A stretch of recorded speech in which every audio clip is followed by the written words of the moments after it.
आज कुछ सीटों के उपचुनाव के नतीजे आए हैं। आम आदमी पार्टी 5 में से 2 सीटों के ऊपर जीती है। एक सीट पे कांग्रेस जीती है, एक सीट पे बीजेपी जीती है, एक सीट पे तृणमूल कांग्रेस जीती है और 2 सीटों पे आम आदमी पार्टी जीती है। गुजरात में विसावदर सीट और पंजाब में लुधियाना वेस्ट सीट। सबसे पहले मैं लुधियाना वेस्ट से जीते हुए उम्मीदवार संजीव अरोड़ा जी को बहुत बहुत बधाई देना चाहता हूं। विसावदर सीट से गोपाल इटालिया जी को बहुत बहुत बधाई देना चाहता हूं। मैं दोनों राज्यों की जनता को बहुत बहुत बधाई देना चाहता हूं और उनका तहे दिल से शुक्रिया अदा करना चाहता हूं जो उन्होंने आम आदमी पार्टी में ये विश्वास दिखाया। एक बड़ा इंटरेस्टिंग डेटा है कि 2022 में फरवरी में पंजाब में चुनाव हुए थे और दिसंबर में गुजरात में चुनाव हुए थे। 2022 में फरवरी में जो चुनाव हुए थे उसमें विसावदर सीट हम लोग जीते थे। उसके बाद हमारे जो एमएलए थे वो बीजेपी में चले गए, जिसकी वजह से ये उपचुनाव हुआ।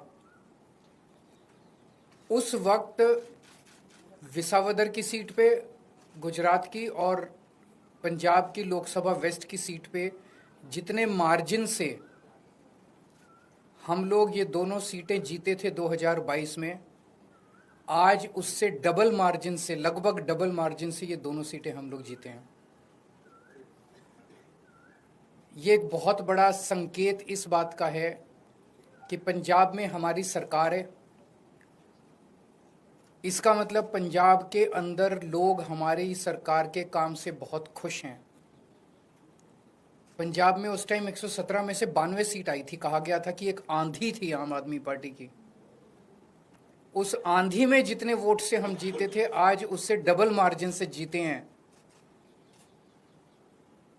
कई लोग ये कह रहे हैं कि ये सेमीफाइनल है 2027 का। तो हम सोच सकते हैं कि अगर ये सेमीफाइनल है 2027 का और 2022 आंधी थी, तो 2027 तो तूफान आने वाला है। हम सोच सकते हैं कि जनता आम आदमी पार्टी के काम से कितनी खुश है। और लुधियाना वेस्ट के इस चुनाव ने एक तरह से जनता के मूड को दर्शाया है। एक तरह से पंजाब की जनता ने मोहर लगाई है आम आदमी पार्टी के कामों पे।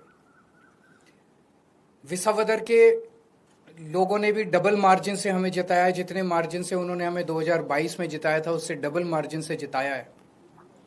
अक्सर कहा जाता है कि बाईपोल में रूलिंग पार्टी जो होती है वही जीतती है।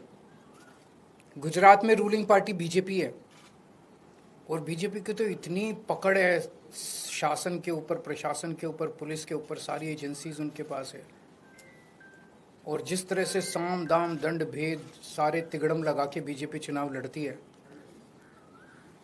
उनसे गुजरात के अंदर चुनाव लड़के जीत पाना तो बहुत मुश्किल है। तो अगर डबल मार्जिन से लोगों ने ये वोट दिया हमें, तो ये दिखाता है कि गुजरात के लोग अब 30 साल के बीजेपी के कुशासन से कितने ज़्यादा त्रस्त हो चुके हैं और अब जनता अपनी आवाज़ उठाने वाली है। जनता ने अपनी आवाज़ उठानी शुरू कर दी है। और ये दिखाता है कि आम आदमी पार्टी की पॉलिसीज़ के ऊपर और आम आदमी पार्टी ने जो पंजाब और दिल्ली में काम किया उसके ऊपर गुजरात की जनता ने भरोसा दिखाया है। आम आदमी पार्टी पे भरोसा दिखाया, आम आदमी पार्टी की लीडरशिप पे भरोसा दिखाया है। तो गुजरात में अब बीजेपी के से तंग आ चुके हैं और आम आदमी पार्टी लोगों के लिए एक उम्मीद है। 2022 के चुनाव में कांग्रेस को 17 सीट मिली थी गुजरात में, आम आदमी पार्टी को 5 सीट मिली थी। पिछले 3 साल में कांग्रेस के 5 एमएलए छोड़ के चले गए बीजेपी में। आम आदमी पार्टी का 5 में से 1 एमएलए छोड़ के गया बीजेपी में। इन 5 सीटों पे जो कांग्रेस के छोड़ के गए थे, पिछले साल चुनाव हुए थे। 5 की 5 सीट कांग्रेस हार गई और बीजेपी के पास चली गई। एक सीट पे जो बीजेपी ने हमारा एमएलए चोरी किया था, आज बीजेपी से हम वो सीट वापस छीन के ले आए हैं। इससे ये दिखाता है कि गुजरात के अंदर टक्कर सीधे बीजेपी और आम आदमी की पार्टी के बीच में है। अभी भी 2 सीटों पे चुनाव हुए, 1 सीट बीजेपी जीती है, 1 सीट आम आदमी पार्टी जीती है। और ये दोनों जगह चुनाव कांग्रेस और बीजेपी मिलके लड़े। अब कांग्रेस का स्टेटस सभी राज्यों के अंदर एक ही रह गया है, बीजेपी के हाथ की कठपुतली बनके बीजेपी को जिताने की कोशिश करना। विसावदर के अंदर जिस तरह से कांग्रेस ने, दिल्ली के अंदर सबने देखा जिस तरह से कांग्रेस ने बीजेपी की मदद की, विसावदर के अंदर जिस तरह से कांग्रेस ने बीजेपी को जिताने के लिए पूरी एड़ी चोटी का पसीना लगा दिया, पूरी की पूरी कांग्रेस की लीडरशिप, टॉप लीडरशिप जो है वो बीजेपी की जेब में बैठी है, बीजेपी के हाथ की कठपुतली है। एक कांग्रेस का आम कार्यकर्ता बीजेपी को हराना चाहता है, एक कांग्रेस का लोकल लीडर अब बीजेपी को हराना चाहता है, लेकिन कांग्रेस की टॉप लीडरशिप वो देखता है कि वो सारी की सारी बीजेपी की गोद में बैठी है, बीजेपी की हाथ की कठपुतली है, बीजेपी की जेब में है। तो आज मैं इस मंच के माध्यम से कांग्रेस के आम कार्यकर्ताओं को भी कहना चाहता हूं कि कांग्रेस से उम्मीद मत करना कि वो कभी भी बीजेपी को हराएगी। उनकी बहुत कोजी रिलेशनशिप है टॉप पे। केवल और केवल आम आदमी पार्टी पूरे तन मन धन से इस देश को और राज्यों को बीजेपी से बचाने की कोशिश कर रही है। जो जो अच्छे कार्यकर्ता है कांग्रेस के वो सब छोड़ के आम आदमी पार्टी में आ जाओ।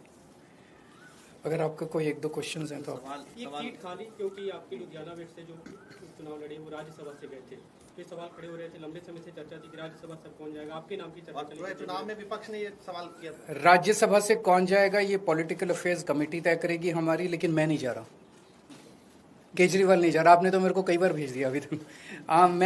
मैं राज्यसभा में नहीं जा रहा, लेकिन कौन जाएगा ये पॉलिटिकल अफेयर्स कमेटी तय करेगी।